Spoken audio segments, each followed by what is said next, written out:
And as you join us, news is coming in that a terrible thing is happening. Reporter on the spot, what do we know about the terrible thing?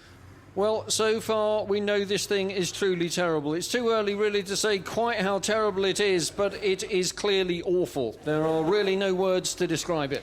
So can you describe it for us? Sorry to interrupt there. We have a statement from the Prime Minister who says he is shocked by the terribleness of the thing and his thoughts are with the families of the victims. But this will not change our way of life, except the parts of our way of life that will now change.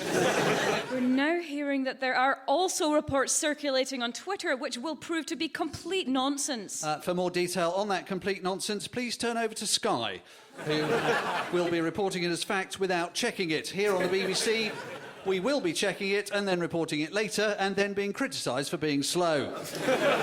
So with us then is our unfounded speculation correspondent. What do you make of these reports? Well, it's much too early to speculate about this, but if I were to speculate, I would say that these reports are simply speculation. So who do you think is behind this terrible thing? Well, there are various theories, but we should wait for the evidence. No, that's no fun. Let's just guess. What are the theories? Well, the important thing here is that we mustn't just assume that this is terrorism. We mustn't assume that, of course. We can't assume that. Even though it obviously is. It obviously is. It clearly It's is. absolutely obviously terrorism. We must stress that sources are denying that this is terrorism. But that's just a bunch of arse. Right. Thank you to our speculation correspondent there. Now, joining us from Westminster are a whinging Liberal and an opportunistic racist.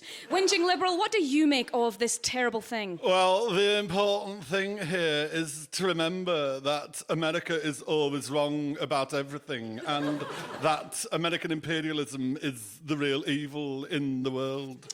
I see. And opportunistic racist, what's your view on this? Well, I think it's very clear that the multicultural society is a failed experiment. So, both left and right conclude that this terrible thing merely reinforces what they already think. I'm sorry, I'm going to have to interrupt you, but we're just going to go and get the latest from Kay Burley's dog.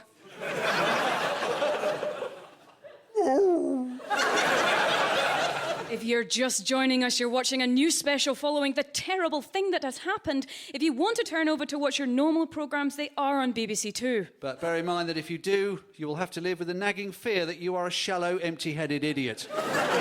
Unable to face the reality of the brutal world we live in and seeking solace in mindless diversionary